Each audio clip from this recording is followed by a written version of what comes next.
क्या आप लोग भी ये मानते हैं कि कैकेयी माता के कारण ही राम जी बन गए? तो ठहरो, सुनते जाओ पूरी बात। इसमें किसी का कोई दोष नहीं है, ये केवल और केवल भगवान की लीला भर है। भगवान की अपनी योजना होती है, तेरे मन कछु और है, करता के कछु और। इसलिए भगवान की जो भी योजना है उसमें हमें केवल और केवल अपनी भूमिका का आनंद लेना चाहिए। इसमें दोष किसी का नहीं है। अगर देखा जाए, एक मुझे छोटी सी कथा याद आ गई, परम पूज्य गुरुदेव भगवान के मुख से हमने सुनी थी। वे कहते थे कि एक राजा और एक मंत्री की जोड़ी थी, और मंत्री की एक आदत थी, वो जो कहता था कि भगवान जो करते हैं अच्छा करते हैं। तो एक बार राजा अपने मंत्री के साथ नई तलवार को देख रहा था, तो तलवार हाथ से छिटक गई और छिटक करके सीधे राजा की उंगली को काटते हुए नीचे गिर गई। तो राजा बड़ा दुखी हुआ, उसको बड़ी तकलीफ हुई, दिक्कत हुई। लेकिन मंत्री हाथ जोड़ करके ऊपर देखते हुए बस वही बोला जिसकी जो आदत थी वो, कि भगवान जो करते हैं अच्छे के लिए करते हैं। और जैसे ही राजा ने ये सुना तो राजा तपाक से नाराज हुआ। उसने कहा, तुम्हें शर्म नहीं लगती? हमारी उंगली कट गई और तुम कहते हो भगवान जो करते हैं अच्छा करते हैं।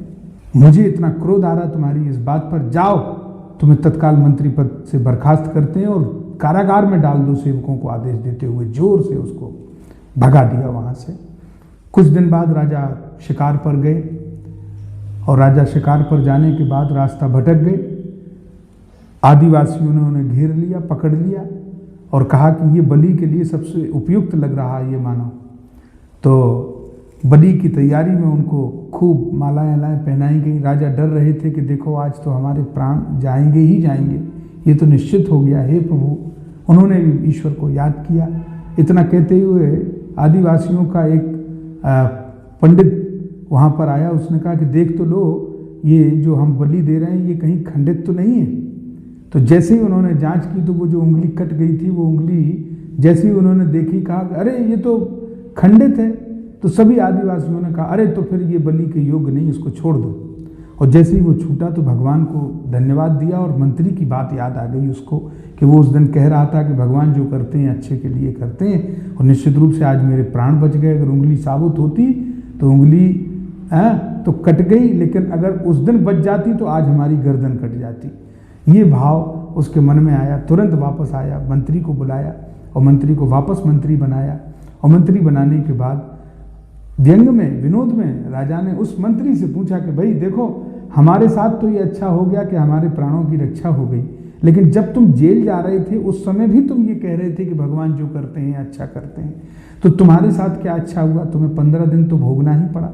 तो मंत्री ने तुरंत कहा कि महाराज, मैं आपका सबसे प्रिय मंत्री हूँ और आप अकेले तो कभी रहते नहीं, मैं आपके साथ होता, और यदि मैं आपके साथ होता तो आप तो बच जाते खंडित होने के कारण, लेकिन मेरी पूरी बलि चढ़ जाती।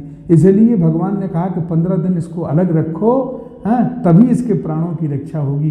तो इसीलिए ये बिल्कुल सत्य है कि भगवान जो करते हैं वो सदैव अच्छा करते हैं। भगवान की योजना पर कभी भी हमें किसी प्रकार का अविश्वास नहीं करना चाहिए। उनकी हाँ में हाँ मिला करके ही जीवन को चलाना चाहिए। यही इस पूरी भूमिका का सार है कि किसी का कोई दोष नहीं होता, भगवान की अपनी योजना होती है। इसलिए हम उसी भाव से भगवान को भजें और आनंद लें। जय गुरुदेव, सादर, जय सिया राम।